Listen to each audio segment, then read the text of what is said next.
Blitar identik dengan coklat. Meski tidak memiliki lahan perkebunan yang sangat luas, nyatanya coklat menjadi identitas dari Blitar. Nah, aku bukan mau bikin coklat, tapi mau cari buah kakao yang menjadi bahan utama dalam pembuatan coklat. Ayo, udah ada yang tahu gimana pohonnya? Habitat alam dari pohon kakao berada di hutan beriklim tropis. Kakao tumbuh pada ketinggian rendah, biasanya di bawah 3.000 meter di atas permukaan laut. Aku lagi di Plosorejo, Kademangan, Kabupaten Blitar. Terkenal akan kamu coklatnya. Nah, sekarang aku lagi sama Mas Nardi di kebun kakao, mau melakukan perawatan dan mencari kakao yang siap panen. Ciri buah kakao yang bisa dipetik adalah yang berwarna kekuningan dan wajib menggunakan gunting. Wah, siji kita kurang masih. Dine Mas sing wis mateng. Ah, itu. Di Mas. Nah, kalau buah kakaonya dirubung semut kayak gini, bukan berarti jelek yo, tapi ada fungsinya sendiri. Nah, jadi ada tekniknya tersendiri nih dalam memetik buah kakao. Itu dengan gunting seperti ini. Jadi nggak boleh diputar. Itu karena itu bisa merusak pohonnya Mas ya. Jadi bisa serat dan pohonnya itu nggak mau berbunga lagi. Nah, ini walaupun banyak semut rang-rang kayak gini, ini tuh sebenarnya untuk bisa menghilangkan ini Mas ya. Apa jenenge? Hamane cabuknya. Yang putih-putih ini cabuknya. Jadi nggak apa-apa kerangnya. Langsung ya Mas ya. Salah satu hama pada buah kakao adalah cabuk yang membuat buah berwarna putih. Namun biasanya, semut rangrang akan memakan hama cabuk hingga bersih dan kakao bisa dipanen. Nah, buah kakaonya sudah cukup, Iki. Tapi penasaran aku sama buahnya. Gimana yo rasanya? Nah, Mas, ini berarti wis mateng kok. Wis mateng. Ciri-cirinya apa? Jadi nek wis mateng iki enak sembratoran. Oh, ada oraran kayak gini ya, merah ini yo. Berarti aku makan langsung Mas ya. Ayo wes, piye caranya buka Mas? Buka di Coklat ini? Oh. Bentar. Bentar ya. Oh ya wes. Karena kulit buah kakao keras, untuk membukanya harus dibenturkan pada benda keras. Nah, seperti ini bentuk buah kakao anak negeri. Dalamnya putih dan berbiji-biji. Nah, Mas, ini apa? Boleh dimakan langsung? Mulai. Tenang ya. Kau aku keracunin kau ya. Jajal Mas ya.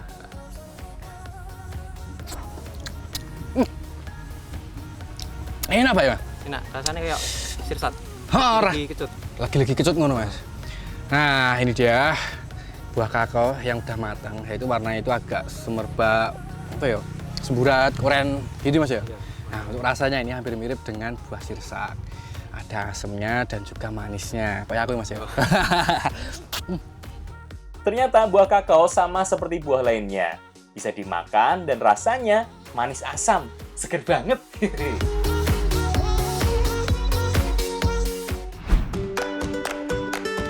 Kalau bikin kakao sampai jadi coklat, wah perlu proses yang cukup lama. Gimana kalau sekarang kita olah buah kakao dipadukan dengan jajanan tradisional? Bahannya wis siap kabeh toh. Ada yang apa lagi? Kue talam buah kakao. Kakao iki. Mesti enak ya, Bek. Nah, favoritku pokoknya. Ya, oke Mbak Rere bikin apa ini? Pewarnanya alami, Mbak. Jadi dari daun pandan iya. Oh, suka pandan warnane. Iya. Aku mau ambil buah kakaonya dulu, karena yang akan dipakai hanya bagian buahnya saja. Rere dan Mbak Beka bikin tempat kue dan pewarnanya dari daun pandan dan buah naga. Yang terpenting dalam buat kue talam adalah tepung beras dan juga santan. Buah kakaonya udah dibuka semua. Pengen cobain lagi rasanya. Aku penasaran biar rasanya gitu. Cobaan. Kamu penasaran toh? Iya. Rasanya piye? Lu begitu nane. Coba ya. Tapi ada asam-asam sedikit tuh. Ya ono rasanya. Iya kan? Seger kan? Enak. Pewarna alaminya juga sudah siap semua. Sekarang tinggal bikin adonannya. Campurkan tepung beras dengan santan, gula, dan garam. Setelah itu adonan dimasak hingga matang. Aduk terus sampai adonan menjadi agak kental. Ayo, dadinya ngene iki Mbak Beka. Wes bener, ayo. Wah, ini ya. Iya, wes diangkat. Lah. Dadi kumpel ngene. Wis jenang ya, susum ya. Sekarang adonan dibagi menjadi dua untuk diberi warna hijau dan merah. Aduk hingga adonan berubah warna. Saiki dilebokno takir ya. Wah, nganggo takir. Oke. Oh, iki kudu teko godhong pandan ya. Iya, yo ben wangi. Wah, gawe Masukkan adonan 3/4, lalu tambahkan biji kakaonya. Kalau sudah banyak, tinggal kukus wae yo. Butuh waktu sekitar 15 hingga 20 menit biar talam kakaonya matang sempurna. kita mateng gitu ya. Oh. Yo. Ada Ambune pandan iku lho. wangi bae yo. Ayo, gak sabar iki aku. Wis mateng iki. Wis angkat ae. Angkat ya.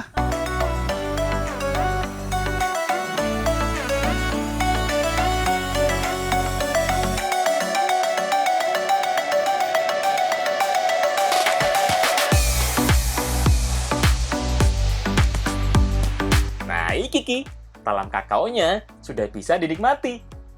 Kalau warna-warni kayak begini, bikin tambah lapar yo. Meskipun dengan bumbu yang sederhana, kue talam ini rasanya tuh dia manis gurih dan ditambah dengan nih topping dari buah kakao ini yang bikin seger.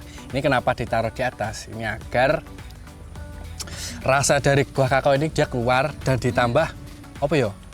Ben iki ana kayak gizi ya ini. Betul. Dan ternyata buah kakao ini punya gizi atau kandungan yang dapat melancarkan untuk pencernaan kita. Jadi sing sebel-bebelan ngono iki, wah, Langsung lancar ya.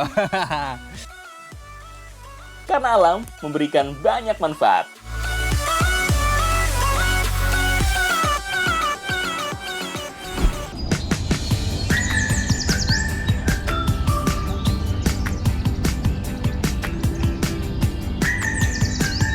Sebelum mengikuti kirab budaya yang diselenggarakan SMA 1 Talun dan masyarakat desa, aku mau bantu ibu-ibu bikin kue bolu panggang. Nah, biar lebih menarik, aku tambahkan buah naga dan daun pandan untuk memberi pewarnanya. Wah, iki ada nggak apa, Bu? Kayak apa? Bolu panggang. Lah, aku bagian apa iki, Bu? Kocoke. Ngocok wae. Oke, sanone aku ya, Bu ya. Ngocoke.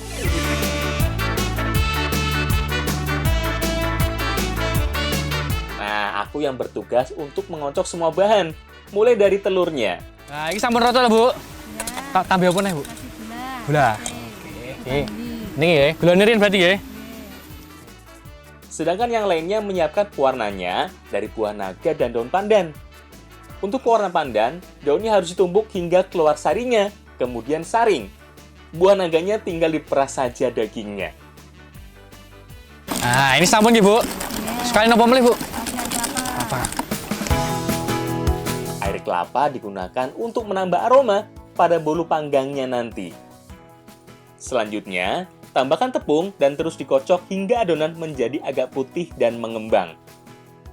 Kalau adonan sudah mengembang, sekarang tuang sebagian adonan pada pewarna pandan dan buah naga.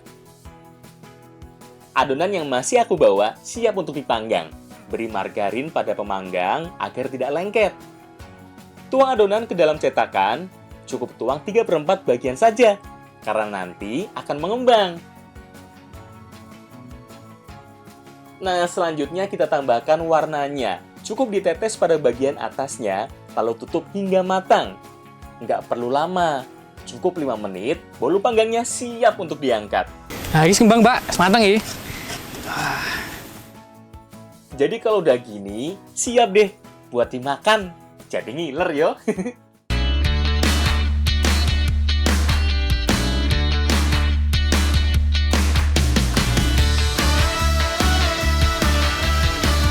Wah, niat mau nyicipin, malah ketagihan yo.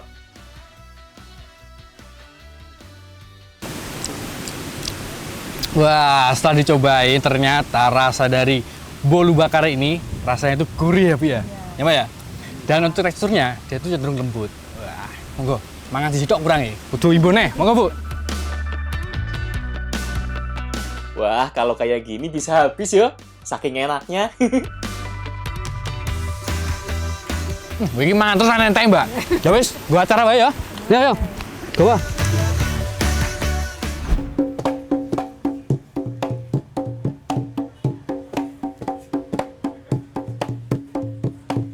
Nah, aku lagi latihan kesenian barongan bareng arek-arek Blitar. Barongan banyak bentuknya di wilayah Jawa, baik Jawa Tengah maupun Jawa Timur. Kesenian barongan berbentuk tarian kelompok yang menirukan keperkasaan seekor singa raksasa.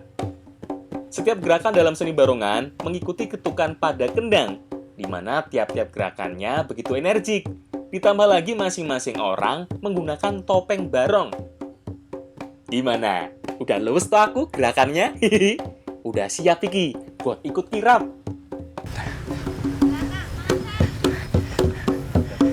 Wah, sekarang lagi ikut latihan seni tari barong. Nah, ini salah satu kesenian dari Kota Blitar. Untuk gerakannya itu cukup lugas, tapi butuh kelenturan juga untuk memperindahnya. Wah, lumayan capek. Piye, Mas? Karena baru pertama ikut latihan barong, sebentar saja aku udah kecapean. Aduh, Mas, laran yo. Wes kesel iki. Mangan sik iki. Dienggo tombol luwe. Ayo. Ben tambah energine. Wah, iki diteni. Nah, iki lho. Wah, ayo kene padha jiko yo. Ayo, Mas.